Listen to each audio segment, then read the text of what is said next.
Good evening. I'd like to call this meeting to order. This is the Rhinebeck Central School District Board of Education meeting, Tuesday, September 23rd. I'd like to have a motion to please approve the minutes of the September 9th, 2014 regular meeting. So moved. By Deirdre. Second. By Lisa. Any changes or discussion? Okay, seeing none. All those in favor? That's unanimous. That motion passes. We have an opportunity for public comment. Is there anyone from the public who wishes to make a comment at this time? Okay, seeing none, we'll move on. Principals reports. Gentlemen? Good evening, everyone. Welcome back officially. First principal reports of the year. Mine's handwritten tonight. Some computer problems in my office. So, starting off, 448 students coming into Chancellor this year, approximately. We had up to 80 kindergartners. We're down to 79, one discharge. One thing I wanted to share with you, we've been looking for opportunities to do this as a staff specifically over the last couple of years, and I just wanted to take an opportunity. Two specific staff members in my building, Mary Fleischauer and Donna Woodward, took the lead at the end of last year to help set up our first annual CLS staff and family picnic at Wilcox Park, and it was awesome. There was probably about 40 people there. It was the first year where just, staff got a chance before school started, get back together. We saw each other a lot over the summer with curriculum work and things, but I just wanted to, it was the first kind of meeting with you since we did it. It was, I think one of the best parts of the day was just the idea. It was a couple of hours, like 2 to 6, that kind of thing. It was like the first time that everyone and their families, kids, kind of playing together. We had they set it up, I can't take any credit for this, the two of them got there early and set it up with picnic tables, one long giant picnic table. So it was kind of a communal eating. Just a lot of fun. Kids got together and I almost didn't want to leave. So we all kind of came off of that, starting the year positive, and really wanted to try to do something again next year. So that was our first one. I'll give you an update next year. So that's kind of how we started the year. Students coming in, staff getting together before school started. A few things that we historically have always done early in the year. Our open houses, the past 2 Wednesdays, were well attended as always.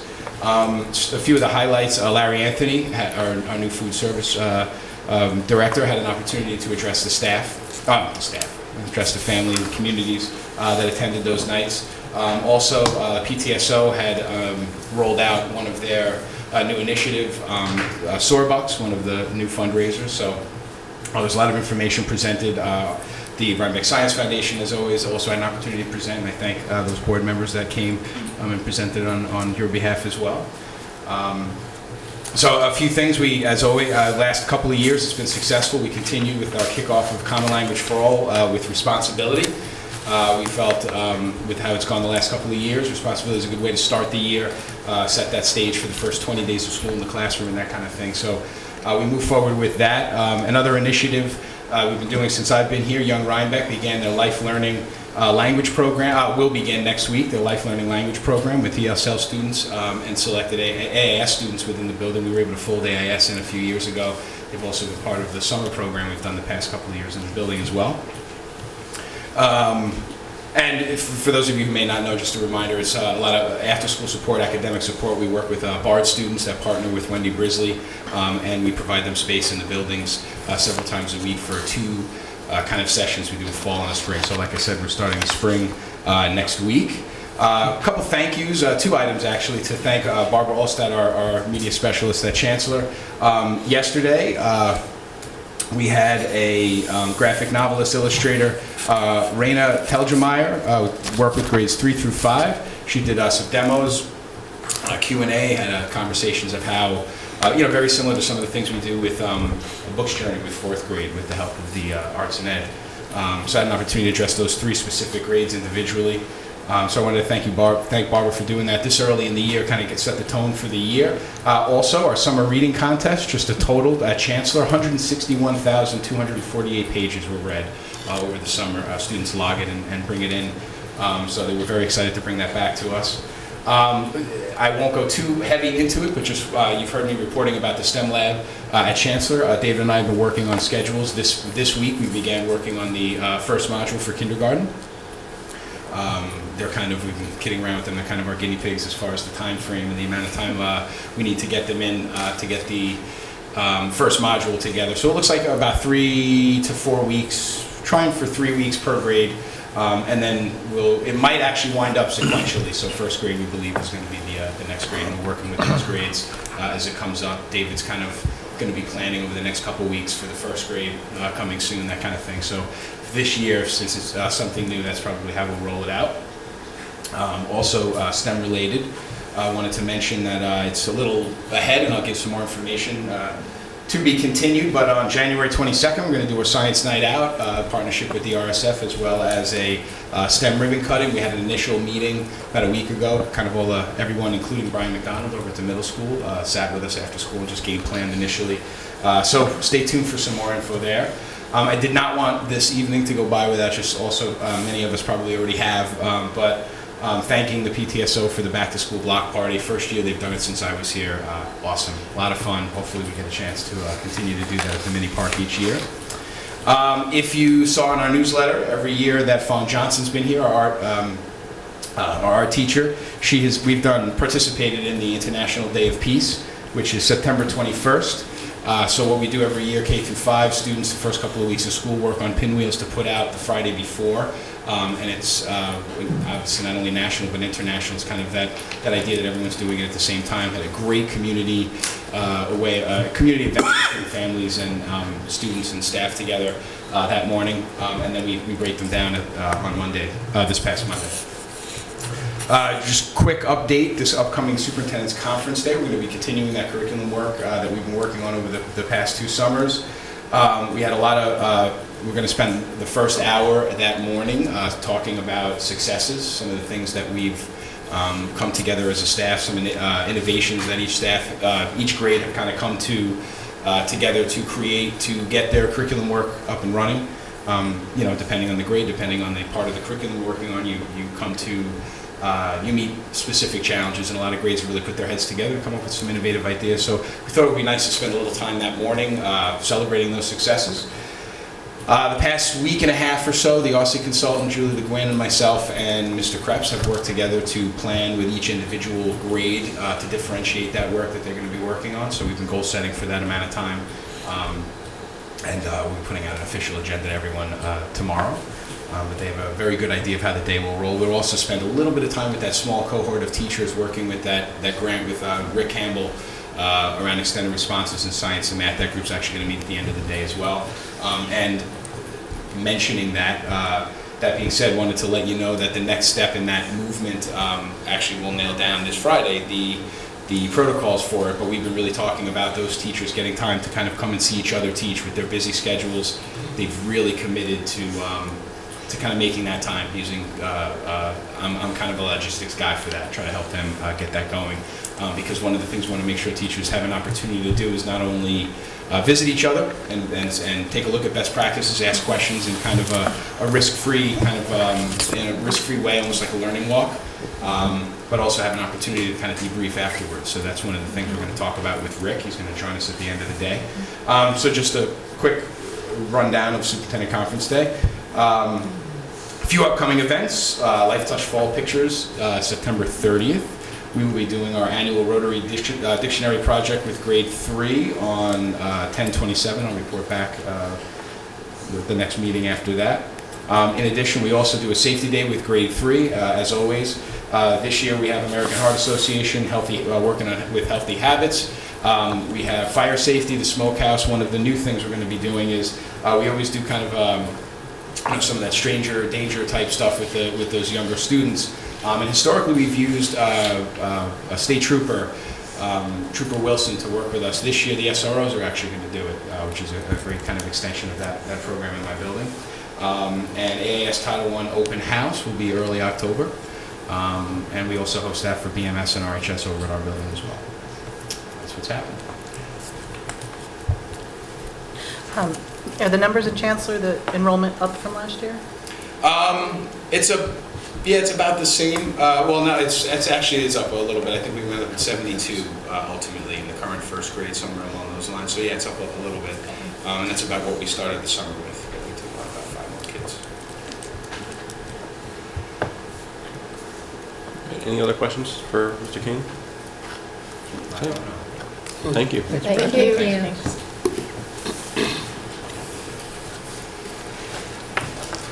Good evening, welcome back. I always start this first board report by thanking Sheldon Teeter and the O&M crew. This year they only had 9 weeks. I think they typically have 10 in the summer, and we opened our school building over here, and I know over at Chancellor as well, and the whole place looks fantastic. At BMS, our current enrollment is 272 students. We have 93 6th graders, 76 7th graders, and 103 8th graders. That includes 13 new students to the district this year. I always like to point out, the student who's come the farthest to here in Rhinebeck, and we have a new 6th grade student from Brazil this year. So certainly some distance and a little bit of culture shock for her, but she's adjusting very nicely. We have a number of new staff in the building. Alyssa Barnes, our new Math 7 teacher, Katie Dirks, who will be filling in as our art teacher until mid-year, Rose Messina, who will be filling in as our family and consumer science teacher until mid-year, Chris Sneed, who is a teacher assistant in the 6th grade, and you'll see on your agenda this evening that we've looked to hire and recommend a new Science 7 teacher, Miss Amy Worley, so we're excited for her to join us as of next Monday night. We've done a number of our kind of early year traditional programs. As I said, we held our new student orientation. That was a week before the start of school. Once again, thanks to Meg Rodier, we had a number of 7th and 8th grade peer mentors that came in and worked with those 13 new students, and I believe for the first time ever we had all 13, every new student that was new to the building that came and joined us on that day. All of their parents came in, worked with Carmela Fountain, worked with Meg Rodier, as our peer mentors took their students around and played some games with them, got to know them a little bit, took them on a tour of the building. We had our 6th grade walk your schedule night. Again, that was the week prior to the start of school. All but 14 of our new 6th grade students and their parents came that evening. So all of these, we talk about them every year, but they are valuable, and they are valuable, to our new parents and to our new students. We held our open house last Thursday. I know I don't know what the attendance was. It was well attended. We made up 200 folders, and I think we only had a handful left when we were finished. As I spoke to you last spring, I believe in my last report in June, our intention was, as a result of a number of conversations that the building level planning team had, was to use this year's open house as a little bit of a litmus test to try and bring parents in a little bit early. Again, open house is for any of those that have participated in middle school open house, know it's a pretty fast-paced, packed evening. The program is 2 hours long to begin with, but we did invite parents in for a half hour prior to that to sit in on 2 presentations. We had a presentation by 6th grade teacher Deborah Brieger. She titled it The Brain and Learning. She talked a little bit about how the brain works. She talked a little bit about the differences in elementary age students and students in middle school as they become adolescents. Talked about the learning process and really what the middle school brain needs to maximize learning. And down the other end of the building, for our 7th and 8th grade parents, we had Rhinebeck PD officers, both our SROs, Officer Scattergood and Imperato. They talked a little bit about social media do's and don'ts. Unfortunately, and ironically, we had some technical difficulties which held that program up a little bit. But the good thing about both of these programs was that we had 25 to 30 parents that did attend. We've run programs and parent nights like this before, and it's very difficult for parents to get here on a separate night. So they were willing to extend their night by another half an hour and come in and get some information that we provided them. So we'll talk at our upcoming building level planning team meeting about how we can maximize that and kind of take that idea and run with it a little bit. Oh, and I brought a prop. Because I thought this was neat technology, and I wanted to point it out because it was also supports the communication goal of the board between parents and teachers and students. I had a teacher this year that created her own QR code that can be scanned. She handed it out on flyers to all of her parents. It can be scanned. I actually had to upload the app to try it myself just to see that it worked, and scans and links right to her homework page and her calendar. So I thought that was pretty neat. As Brett pointed out, once again, this was another banner year for summer curriculum work. We had a lot of teachers involved in a lot of very meaningful projects over the summer. One that I'd like to highlight and tell you a little bit more about, and I apologize for the depth of information, but it's something that we're very excited about. It's something that we've put a lot of work and a lot of time into. You'll know that throughout the year last year, I talked about our work with Dr. Patricia Wright and our programming around Madagascar and culture and biodiversity.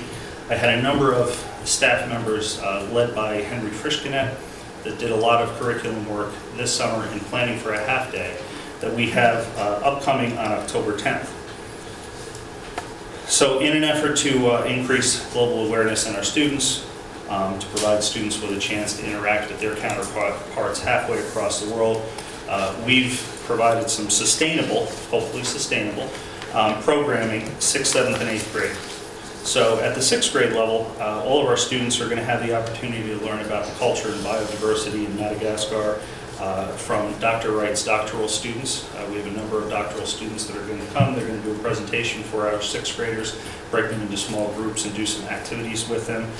Students are going to be playing Malagasy games, and they're going to, that morning for them is going to culminate with an activity we're titling A Day in the Life of a Rhinebeck student versus a day in the life of a Malagasy student. Susan Findell was just recently over in Madagascar. She came back with more than 1,000 pictures for us. We're putting together presentations now and talking a little bit about the differences in the cultures and the differences in the daily activities and daily lives between our 6th grade students and their counterparts in Madagascar. In the 7th grade, that program is going to allow for a more direct exchange of ideas and culture with the children in Madagascar through the use of art, through the use of theater and music. So we have a number of activities that are going on this morning. Some of our students are going to be working with performers from Zaraena to perform and produce a video representation of Malagasy folktale, and that's going to be shared with the children over in Madagascar. Some will be incorporating and retelling the folktale through painting of murals on canvas, which will be shared again with the children over in Madagascar. And the third activity in our 7th grade, we're going to be recreating the biodiversity of Madagascar here in Rhinebeck. We're creating a baobab tree, and students are going to be creating, painting animals endemic to Madagascar. We're going to be sharing those animals with them. What they don't know yet is we sent a lot of art supplies and materials over to Madagascar this summer, and we have a number of those same animals coming back to us here with a lot of video from those students in Madagascar creating those pieces for us. So that's our programming in 7th grade. And then finally in 8th grade, our programming is all about taking this project and taking it out to the community. So we have a number of community outreach projects happening. There are 4 different projects happening in the 8th grade. We have some students that are going to be working in 3 different preschools in Rhinebeck. So they'll be going there that morning, they'll be reading them books, they're doing craft projects with them, they're actually bringing some art pieces from Madagascar and displaying them and talking about them with the preschool students. We have some students that are going to learn the art of Malagasy paper making. They're going to actually create their own paper from flowers, just as the Malagasy do, writing letters, and those will be sent over. We have some that are working with performers from the Vaniver Carabin. They're going to be learning Malagasy dance techniques, and then they're going to be over at Chancellor working with our 2nd graders and teaching them. And then finally, the last piece of the project, with the cooperation of the town board and Oblong Books, in order to share this project with the entire community, the 8th grade students have created a scavenger hunt that's going to take place over Columbus Day weekend. There's going to be a display in Oblong Books that kind of explains this. Using our fantastic new 3D printer down in the tech lab, we created 3D lemurs. I wanted to have one for you tonight, but they've all been painted and they're drying. But they're about this big. They're going to be hanging in trees throughout town. I think we have about 20 of them. They also have, they've been painted, and they also have QR codes attached to them. One of the things that we've done with this project is we've beefed up or we're in the process of beefing up and creating a new Madagascar website on the district's website.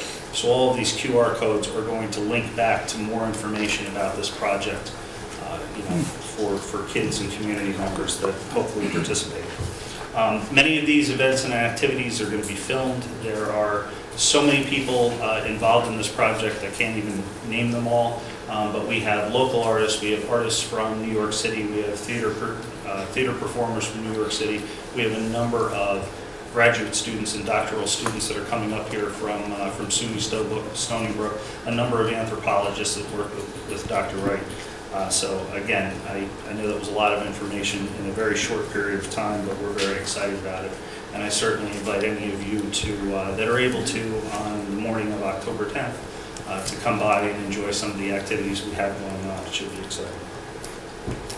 I will not end with that. I will just say that, again, plans are underway for a number of upcoming activities, and some of our annual events. The 6th grade circus this year will be held at the end of October, I believe October 21st through the 25th. Our Veterans Day Assembly this year will be held on Monday, November 10th. We're excited about that. We have a number of interesting things planned for that morning's program. And finally, and Brett alluded to it, we are also working with Bard College to plan for our Citizens Science program again this year with our 8th grade students. But in conjunction with that, we're going to be working with Bard College, with some of their professors and some of their graduate students to develop a mentoring program between some of our middle school students and elementary students in preparation for that science fair that I spoke of. So, a lot of very exciting things going on at the middle school. Laura? John, I'm blown away by the Madagascar thing. It sounds incredible, and I thank everybody who's involved for all of their hard work. What a tremendous experience for all the middle schoolers. I think it's really, really great. We hope so. Really, really great. It's exciting. Yeah, I'll just second that for sure. Yeah. Absolutely. Tremendous. Thank you. Thank you, John. I know. Hello everyone, welcome back.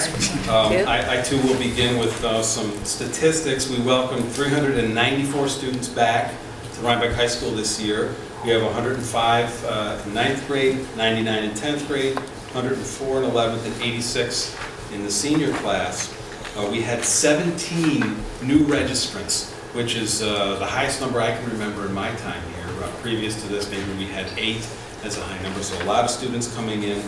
7 students left us. 4 of those students moved out of the district, and we're up about 30 from our enrollment last year.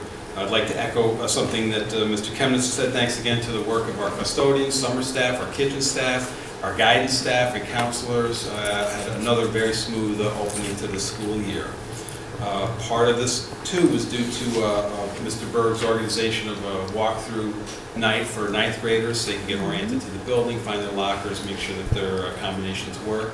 In addition, thanks to the leadership of Meg Rodier and the high school peer mentor club, now in its 3rd year, we had 36 peer mentors available to help orient and the orientation to our new students. So all those factors together and the cooperation of our faculty and staff resulted in another very smooth opening to the school year. Again, on the first day, Mr. Berg and I met with our classes by grade level, oriented them to the school in terms of the expectations of each grade level, distributed our student handbooks, and spent some time going over the Dignity for All Students Act, paying particular attention to the new additions to the Dignity Act, including cyberbullying. As you know, but it bears repeating, we welcomed 2 new faculty to the high school, Sarah Wheeler in the English department and Jason Stevenson in the science department. Our building level planning team met last week, and in our first meeting we spent some time going over survey data that we've administered the year previous. We have exit surveys from our graduating seniors. In addition, as you recall, we had an alumni barbecue, and about 20 of our grads attended and filled out a brief survey on their experience after Rhinebeck High School. When we use in the building level planning team the results from those surveys to plan some objectives for the upcoming school year, we'll continue that process, and I look forward to updating the board on those objectives. I would like to take a moment to recognize the Diversity Club for their work in sponsoring the screening of a film called Code Yellow, Hospital at Ground Zero. This was shown on the evening of 9/11 as part of a commemoration of the attacks of 9/11. We had about 60 or so, between 50 or 60 participants to watch the film. There was a panel discussion afterwards, very moving, very powerful remembrance of those events. So my thanks go to the Diversity Club for helping to organize that.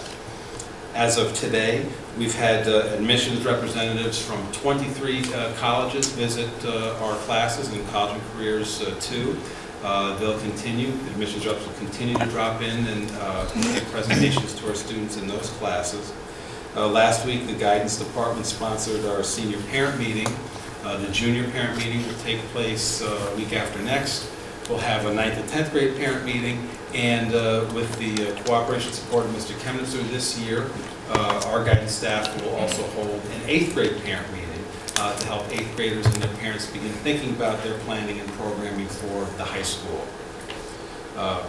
Again, the board is well aware, but I think it makes sense to say again that we have 3 new classes in the high school this year, Principles of Engineering, which is the 2nd class in the Project Lead the Way sequence. In addition to our psychology course, which was instituted last year, this year we're adding and have added a half-year anthropology course and a half-year sociology course. All of them are very well enrolled. A couple of student accolades I'd like to share. Last year's Spanish 5 class, they've since graduated of course, but they helped to translate the student handbook for Chancellor Livingston School. Mr. Fisher wanted me to share that with the board. One of our creative writing students from last year had a work published over the summer in a national publication called Sun Magazine. That's a great achievement for a high school student. We have this year 1 national merit semifinalist. As I think I mentioned before, these are very high honors. I can count on probably 2 hands the number of semifinalists we've had in my time as a principal. And we have 4 commended students in the National Merit Competition. 36 of our students have been listed as AP scholars. That's based on their performance on a number of AP exams, and for a school of our size, that is a very high number. Indeed, it speaks to the hard work of our students and of our faculty. Today, for the 3rd year, we held student council elections during periods 1 through 4. I want to commend both the quality of the speeches and the comportment of our students in listening to their peers. We'll have the results of those elections for our students at the end of the school day tomorrow. We want to make sure that we get the counts correct. Looking ahead, next week we'll have our open house on October 2nd. That's the high school. Thank you. I just want to thank all of you, when we done leave, I guess. But, just, it's a great way to start the year to hear about everything that's already, you guys just hit the ground running, that's for sure, so thank you.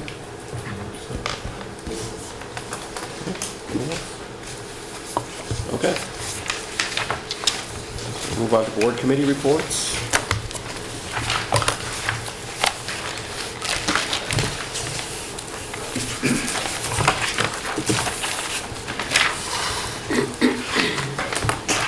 First one is the policy committee. I did those minutes, so I'm not going to rehash everything that's in the minutes, but basically, we talked about what the committee anticipates discussing during the year 2014-15. The big project, of course, is the continuation of the review of the district's policy book.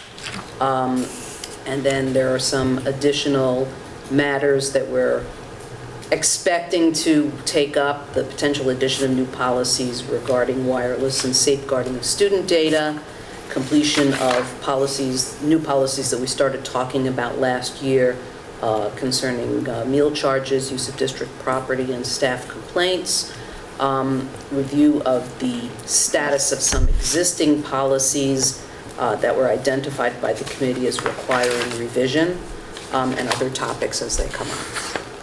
And then we continued our review of the district's policy book and started in on what is likely to take a considerable amount of the committee's time over the next several months, which is the 400 and 500 series, 4,000 and 5,000 series of policies which deal with curriculum and student conduct matters. For the most part, the policies were not determined by the committee to be in need of changes. There are a couple where we made some relatively minor suggestions on changes in wording, and we'll follow up with Joe over the course of the next few meetings to see, what develops with that. There are a couple of policies that we've already reviewed that are still in the hopper in terms of comments from various others who we solicited comments from, and we'll follow up on that as well. And that's the policy committee for this month.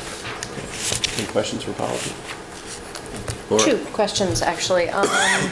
The first is about policy 4315, the AIDS instruction. The policy reads as though we provide AIDS instruction K through 12. Is that correct? Well, we certainly do in our health classes. We don't in every grade level, and I don't believe we're required to provide it in every grade level, K through 12, but we do provide AIDS instruction as required. Okay, then the policy reads as though we do provide it K through 12. Maybe you want to look at that again and revise it. Laura, this is that policy we did talk about. It's part of educational law. It's like they haven't caught up with current trends. It's not really for us to change. So we have to have a policy that says we do it even though we don't? Well, you do it in, like Joe said, in Right, in health and classes, stuff, but, okay. All right, that seems odd, but okay. And then my other one is about policy 4322, the gifted and talented policy. It doesn't seem to me as though we have a gifted and talented program, but maybe we look at it differently. We don't call it gifted and talented, but we provide. Yeah, we don't, nor have, as far as I know, have we ever had a pull-out gifted and talented program. I think many districts have gotten away from that. Our program, at least the way we feel we meet that requirement, is, and it's not a requirement to have it actually, but we provide a lot of opportunities for enrichment activities. We don't limit them just to a group of students that scores gifted and talented on some measurement or some assessment. We provide that opportunity to all students. We have an enrichment program at our elementary school that's district funded. I'm not talking about the PTSO program. That's not a school district program. And certainly we provide accelerated programs in our middle school and in our high school. So it's maybe not the kind of gifted and talented program you would traditionally have found in a school in the 80s, for example. We have a more inclusive program. Great, okay. Thank you. Any other questions? I'll just say thanks to the policy committee. You guys are really doing some Yeah. tremendous work Yeah. efficiently. Thank you. Eventually. But yeah, sooner or later, We got out of the 3,000. That's a big we're deal. making progress. Happy about that. So the next committee is facilities. I think I'm reporting on that. So we met to begin to set the agenda for what we'll be discussing this year. And actually, just this evening, we made a tour of the facilities with Sheldon Teeter, which actually is extremely helpful, I think, to members of the committee, because we actually can see some of the windows and doors and things we talk about throughout the course of our work together.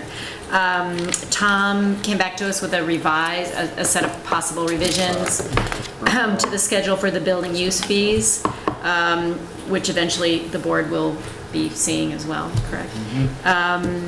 And it is thought we may want to revise the rates for nonprofit groups outside the school district's borders.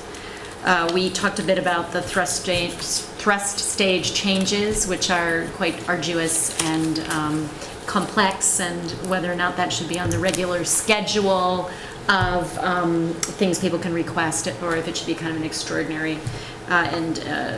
Sheldon suggested, and I think we all agreed, it should be an extraordinary request.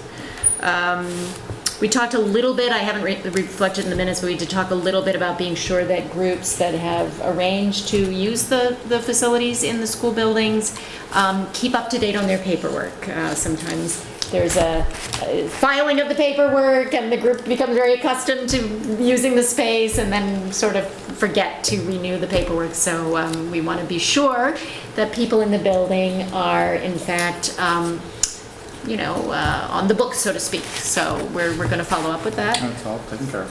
Okay. And we talked, Tom gave us an update on the wireless project and some of the slowdowns, kind of unexpected slowdowns that had occurred right at the end of the summer. He also updated us on the RFP process for finding an architect to undertake the building condition survey, which will be due in January of 2016. And that is, of course, a really important document for making plans and prioritizing larger projects that need to be done on the campuses of the district, and things that need to be budgeted for, also larger items that need to be planned for well in advance. We talked about possible or potential capital projects, which Tom has helpfully grouped under a couple of different rubrics: safety and security, environmental, physical plant, and educational initiatives. I think that's about it. Okay. Questions? Laura? Do we have an update about the solar panel review that was happening at the end of last spring? Company that came in, or an energy audit? Never came back to talk to us at all. Oh, that, yeah. Company that was for the school district. Yeah, we did some, yeah, thanks for bringing that up. Yeah, we did some research after that presentation. We were getting some mixed reviews on the company that had made the presentation to us, so we've just kind of let it be for the time being. Since then, there's another project, another program that has been brought to our attention. I believe it's through NYSERDA, and Sheldon has already put in an application for that. It's not a slam dunk that we're going to get anything out of that, but he did put in an application expressing our interest in participating. So we'll see where that goes, if any place. Okay, great. Okay, any other questions? I know the Finance and Audit Committees met today, so we'll be looking forward to reports next time on those. Mark? Yes. Before we leave the topic of committee reports, there's an action item in the consent agenda this evening about the approval of, among other things, the treasurer's reports. And there was an item that I had a question about, which I understand the Finance Committee may have taken up today. That was about the maintenance of plant line of the August 2014 budget report, and that line being I guess over-encumbered would be the word.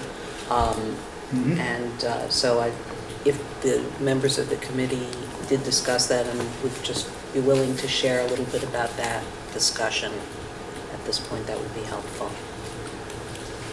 Well, I think, so you're talking about the treasurer's report, is that, in terms of tonight's agenda, is that what you're? Correct. Okay. Correct.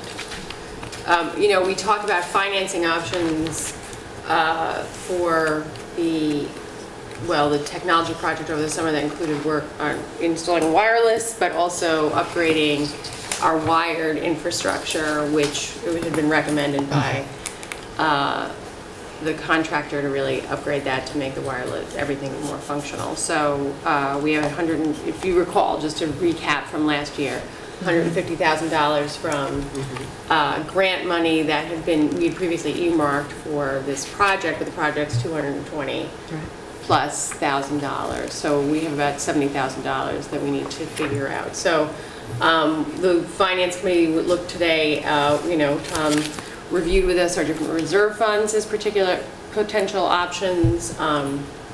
Additional grant money, that was a possible option. There was some thought that perhaps the company Carousel that did the work could finance the work for us, but they would actually, their interest rates would be much higher than we would have been comfortable with.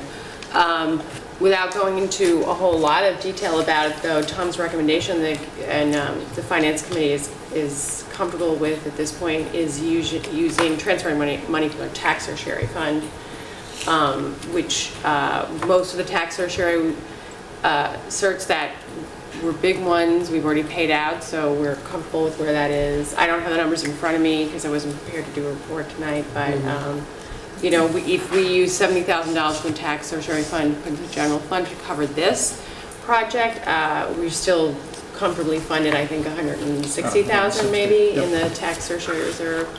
So, so I think the Finance Committee, I think I can speak for my colleagues that we're comfortable with the financing for the project.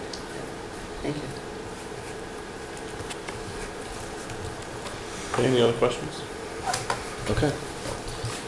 Let's move on to good news. Well, tonight there's a lot of good news.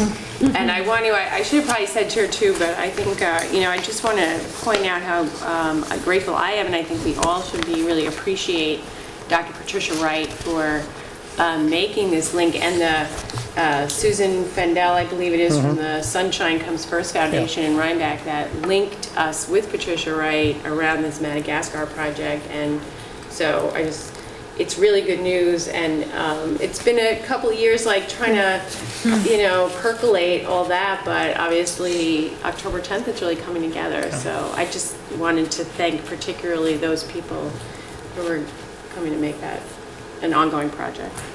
If I could just say, John mentioned a couple of times during his comments about that specifically tonight, about making it a sustainable project, and I know, sustainability's a buzzword here lately in a lot of different arenas, but what he was referring to is, if this works well, on the 10th, having a Madagascar-based half-day project every year for the middle school. We talked about one of the ways, once we get this jump started, to sustain it beyond just a one-shot day would be to plan on doing something annually, similarly to the way we do artisan education, and there's a 3-part program that the middle school runs in the springtime.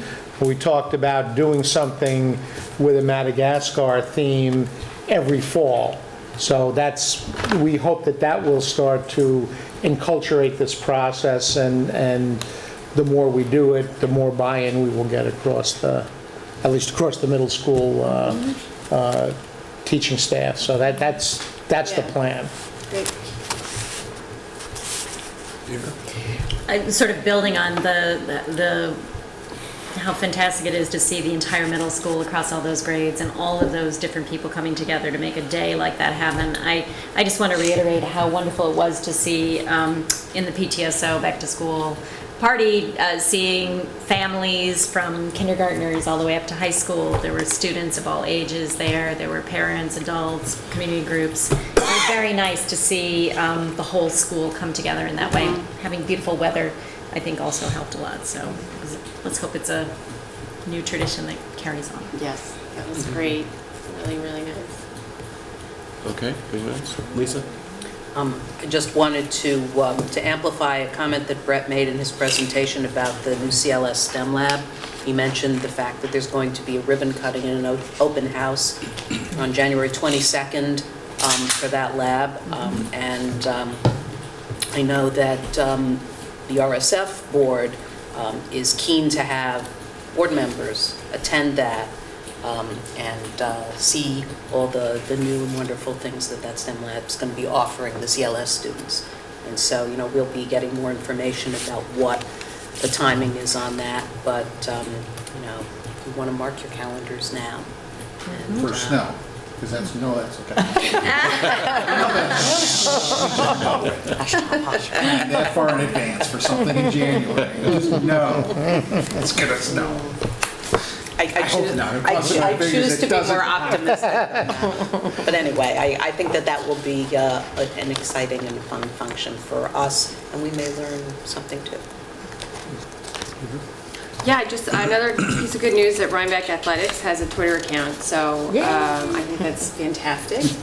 And Tweeting. yeah, so if you haven't been following it, look it up and follow it for all the scores. And great. soon you'll be following Rhinebeck Central School District with non-athletic events via Twitter. So we're working with our Director of Technology and Communications to get that going, but we're on the verge. Excellent, that's great. I'd also make two comments at the risk of appearing to make more out of these things than I think sometimes we should. For some reason, we were recognized very recently, both by Newsweek and by the Daily Beast, as one of the top high schools in the country. I tend not to make too much out of that because the criteria that they use are always different and tend to be very monolithic and not very broad in those ratings. But when you get a letter from one of your elected officials congratulating you on that, it's at least something that should be mentioned publicly. I think in the Newsweek poll we were 73rd out of 700 nationally, and in the Daily Beast ratings we were 431 out of 750. So again, for whatever that's worth, we'll take a pat on the back wherever we can find one. So just wanted to mention that. Okay. Any other good news? Rick? This may be good news for my colleague on the board. I have now completed the board school. It occurs to me that this is the third time. I had non-consecutive terms before, and seriously, I found it very valuable. They kept warning us that the Saturday session was going to be all finance, and it was all finance. We worked right through the luncheon and everything, and I learned a lot more about finance. I learned more about finance than I ever thought there was. So I'm working with you. Thank you. Okay. Any other good news? But old business. Diane? I think this is under old business. Last meeting, we talked about the idea of changing the start time, and we talked about this a little bit last year in different committees. It keeps coming up, and I think where we left it was that at the superintendent level in the county, it's being discussed. But it occurred to me that, maybe we should be doing something more on our end. Joe, you had said when this came up about 10 years ago, there wasn't support for it in the community to make that change, and that's maybe something we need to know if there is support for it now. It's 10 years later, and there may be. And before we even get that, we need to get some information about what we're talking about. If we're talking about flip-flopping elementary and middle school, having consecutive hours, what our bus company would say about that. You know, it would be nice if all the schools would agree on this, but it's possible that they won't come to any kind of consensus on that. So I think, and what we do here is a lot different than, say, Red Hook that has their own bus company. So I'm just wondering like where that would fit in, or if, the board's interested in kind of putting that together just to get that information. And I don't know if it fits into a committee or if it needs to be a separate thing, but. Could I just jump in? Is it possible, Mr. Phelan, that you could kind of ask for the research on this? He needs us to speak more loudly. Oh, I'm sorry. Is it possible that we could get the research on this? This is kind of a little of my history here. I impose this on you. When I started teaching, we started at 9 o'clock in the morning, and then research came along that indicated that it was much better for high school kids in particular to start much earlier in the day. So we moved to 7:30 in the morning, which was fine because we were out at 2 o'clock in the afternoon. Now there seems to be some new research. I just want to read it. Right. So we can start this process. I would like to actually read the research. Well, what is happening at the county superintendent's level, I'll punt it back to them, not because I want to avoid the issue, but like Rick, I want to have all my information, and there's no reason to have 13 school superintendents running around dredging up the same research. So at the last superintendent's meeting, from which I was absent, unfortunately, but Mr. Finch from the Red Hook Central School District apparently is having a psychologist, a woman by the name of Susie Button, who has an office in Rhinebeck, who we have used for some of our presentations over the years. She is going to be doing a review of the research and a presentation to the county superintendents on that research. And almost to a person, the individual county superintendent said, yeah, that would be very helpful to us. So I would suggest we wait until that report's downloaded, and that's going to be sometime in October. So it's not like we're going to have to wait 6 months for that. And then I'll bring that information back to you, and we can start looking at the research base. And then from there we can start talking about some of the nuts and bolts issues like the financial implications and some of the other issues that we ran into in the past when we looked at that. It wasn't so much that people weren't interested in doing that, they didn't like the consequences of doing that. For example, they didn't like the fact that it was going to approximately double our transportation costs. They'd rather we spend that money on other things for their children, for example. They didn't like the idea that one of the options of having middle school and high school students come in at 9 was that elementary school students would come in at 7:30. Oh, nobody wanted that. Everybody wanted their kids to come in at 9, but they didn't like the idea of doubling our transportation budget. So those are the kinds of things we bumped into then. They may still likely be issues, but I'd say let's start with the research base. It's 10 years down the road from when we discussed it last. Let's see what's out there now, and I'll share that with you as soon as I get it from Dr. Button. Lisa. Any possibility that interested board members could attend that portion of the presentation at the superintendent's? I can inquire, but it's typically a closed meeting, because it's a small room and it's a superintendent meeting. But I'll bring you back, at the very least, I'll bring you back the information that I get. We could always pay Dr. Button to come to our board meeting and give the presentation here for us if we wanted to. Let's find out what right now we don't know what we don't know. Okay. We'll have a better idea next month, and we'll take it from there. Deirdre? I just want to thank you for bringing this back onto the table, and I think if only just to acknowledge the effort it takes for parents to come and put this issue to the fore. I think it's really great for us to take it seriously and for Joe to go out and get that research and bring it back to us. And I know he did answer the query with that, that resort, that we have that that information to fall back on, but I'm very glad that we're keeping it alive, so to speak. Okay. Any other old business? Okay, we have another opportunity for public comment. Is there any public that wishes to make a comment at this time? Okay, seeing none. Any other? Laura? I wanted to bring up the article in the FYI section about teacher evaluations and APPR. Joe, thank you for sharing this in our packets. And I wanted to really focus on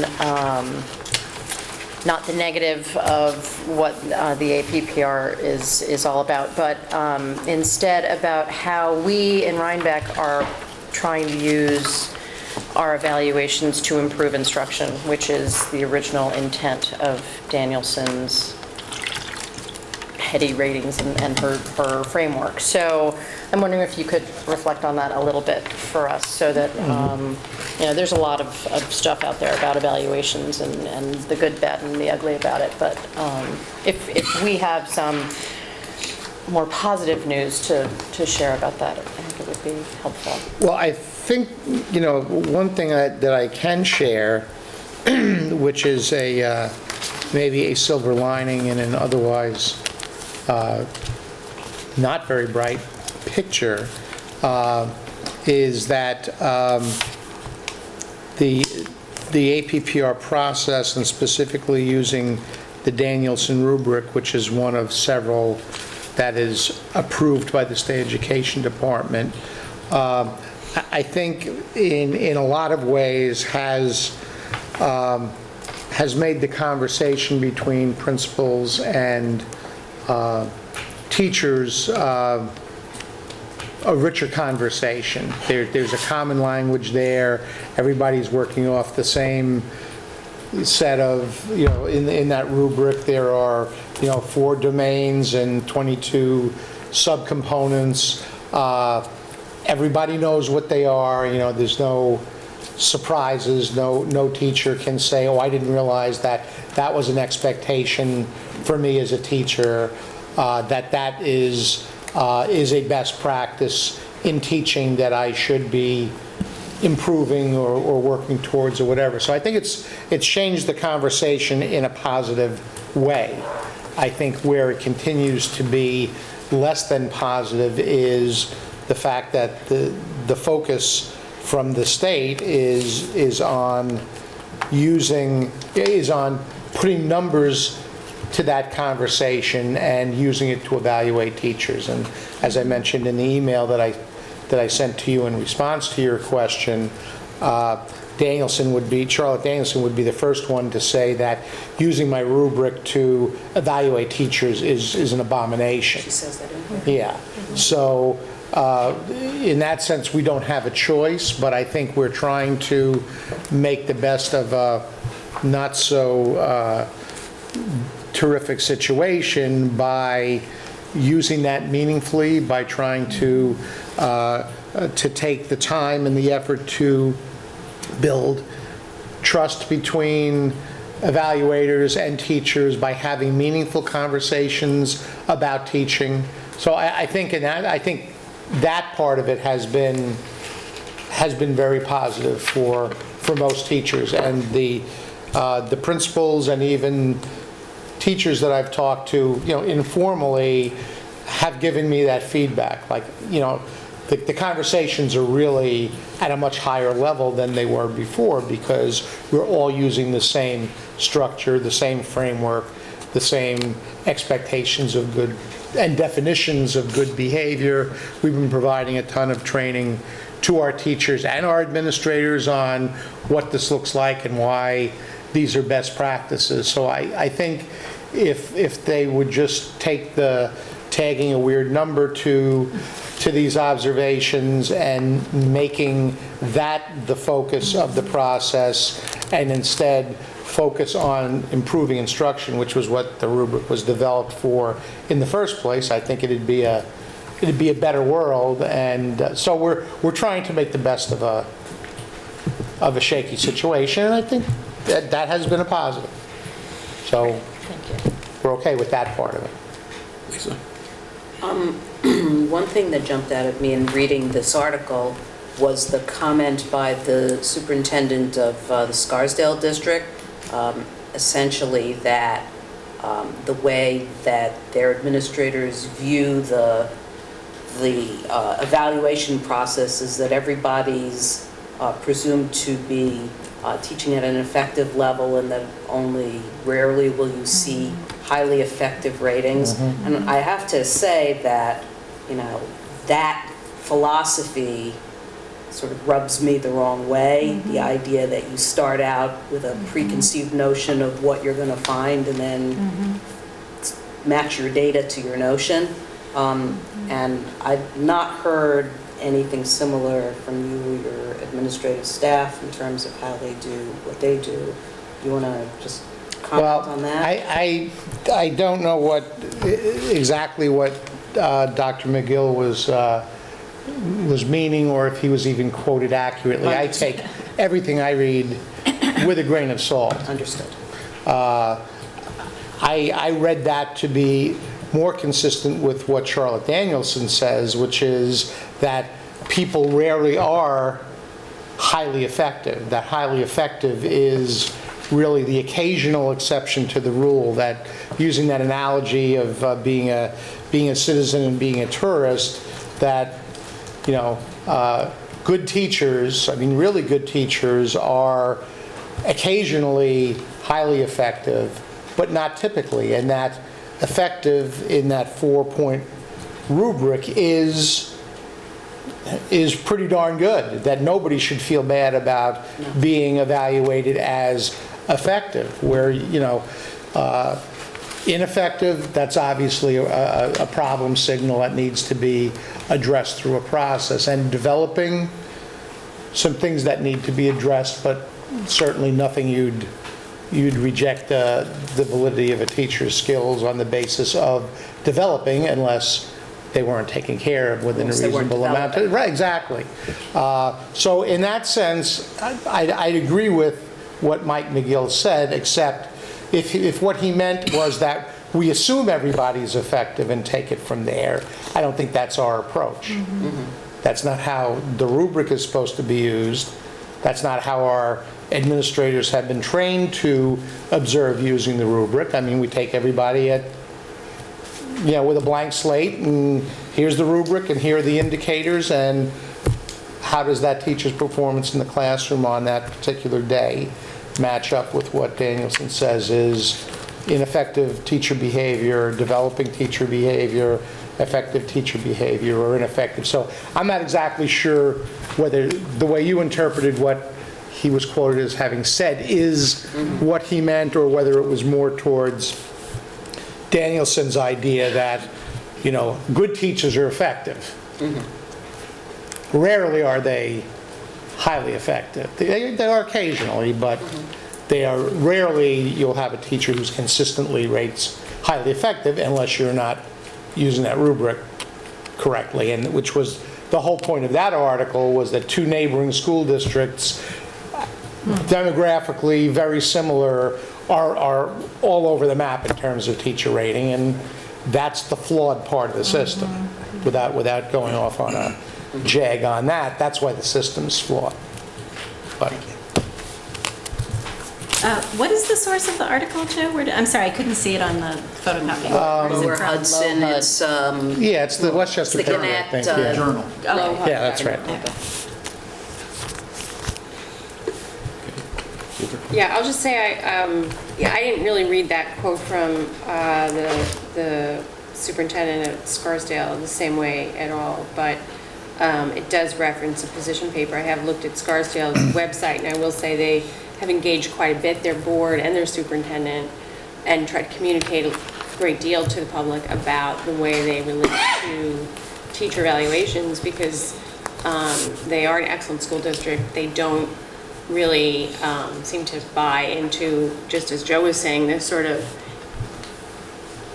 mathematically kind of outrageous numerical formulation that goes with teacher evaluation. So if anyone's interested, their website does have various position papers that the superintendent and the board have put out about teacher evaluations and testing and how they're trying to sort of thread the needle of doing what the state, much as we've been saying, do what the state requires of us, but do it with the kind of integrity that we think the educational process really deserves, rather than creating just like a data plan. So I've looked at their website, it's worth looking at. Okay. Any other? Diane? Maybe a housekeeping topic. Recently, we've gotten some emails from the Dutchess School Board Association, and I think the other one from BOCES, and I'm wondering, like, one was about bylaws, and the other one was about a plan. Is that something we should be responding as one board, or individually giving our feedback on, or not at all necessarily? I don't know if anybody else looked at those. Well, I will admit, we're looking back at each other, forth at each other furtively, but Lisa and I actually went to that meeting. I'm not bragging or complaining. I mean, we just happens that we both chose to be there. The Dutchess County School Board meeting? Yeah, we went to the first meeting, and That was before the bylaw, the changes? yeah, there was a lot of discussion about bylaws. They had apparently been working on them from last year. In fact, I went to their last meeting last year in June, the one that was down at the Poughkeepsie City School District offices, and they were talking about that then. So now they're at the point of raising those changes for a vote. And I'm not sure if anybody's planning on attending their next meeting on October 2nd, but I think that's pretty much what they're going to hash out there. I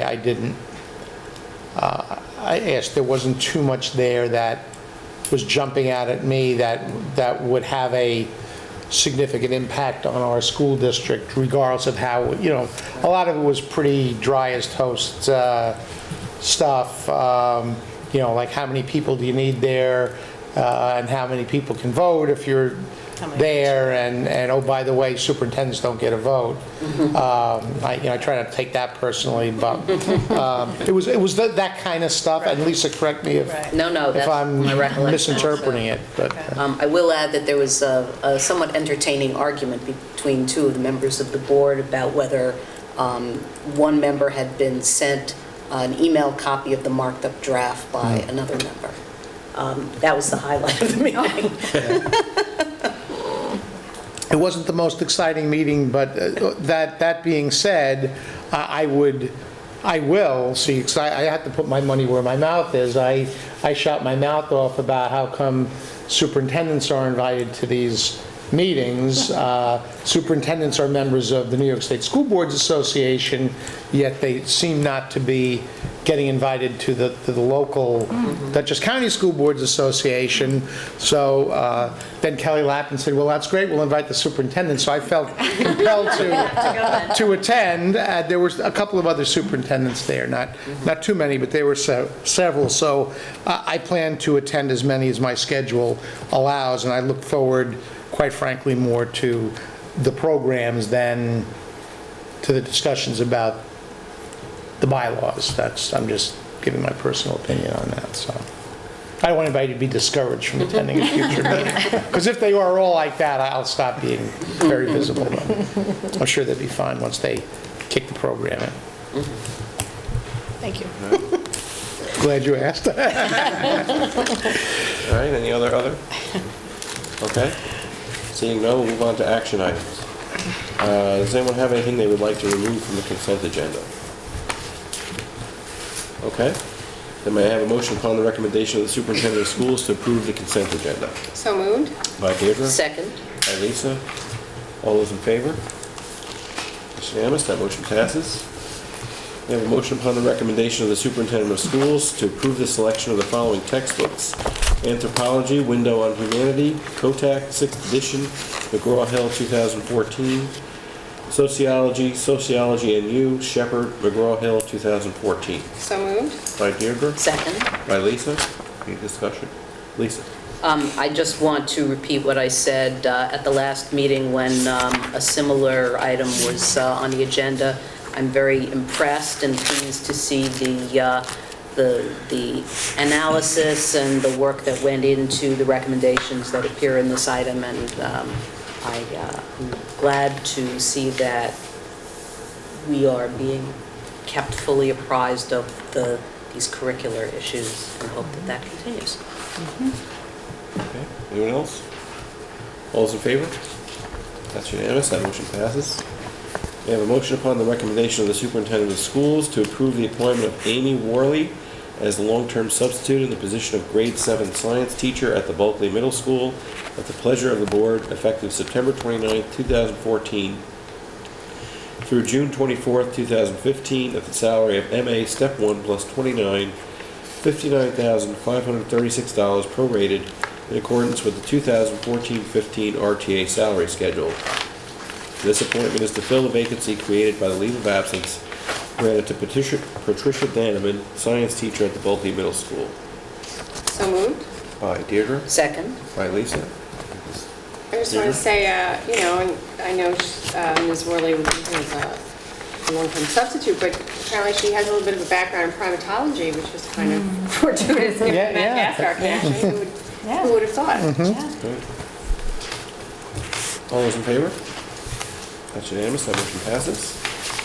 We have a motion upon the recommendation of the superintendent of schools to accept the donation of AED instruction equipment and supplies from the Rhinebeck Heart Safe Club. So moved. By Deirdre. Second. By Lisa. Discussion.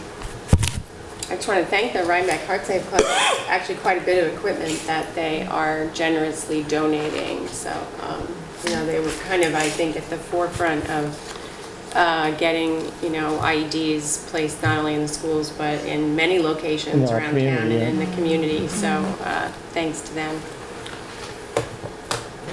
Anyone else? Excuse me. All those in favor? That's unanimous. That motion passes. May I have a motion upon the recommendation of the superintendent of schools to approve the list of additional emergency conditional substitute teachers and non-instructional staff for the 2014-15 school year. So moved. By Deirdre. Second. By Lisa. Any discussion? All those in favor? That's unanimous. That motion passes. Excuse me. We have a motion upon the recommendation of the superintendent of schools to grant tenure to Richard Zipp in the administrative position of Director of Special Education in the Director of Special Education tenure area, effective October 1st, 2014, and may be revoked by the Board of Education until that time. So moved. By Deirdre. Second. By Lisa. Discussion? All those in favor? That's unanimous. That motion passes. Congratulations, Richard. Indeed. Did he sit all this time so that he could watch? No, I don't think so. I thought not. May I have a motion to approve the 2014-15 superintendent's administrative goals? So moved. By Deirdre. Second. By Lisa. Any discussion? Can I respectfully request that we not have this go through tonight since we got them so late? That we had a chance to read them. Table it. Thank you. Okay. Those are. So we have a motion to table. Is there a second on that? Second. By Lisa. So we're tabling it, just to be clear, because we couldn't necessarily hear you. We're tabling it because they came late in our inboxes, right? So just so Yes. the board Yes. can have additional time to actually read them. So, right. Yeah. Okay. Okay. All those in favor of tabling? That's unanimous. That motion passes. I have a motion to move into executive session for the purpose of discussion of the employment history of particular persons. So moved. By Deirdre. Second. By Lisa. All those in favor? That's unanimous. That motion passes. We're moving into executive session.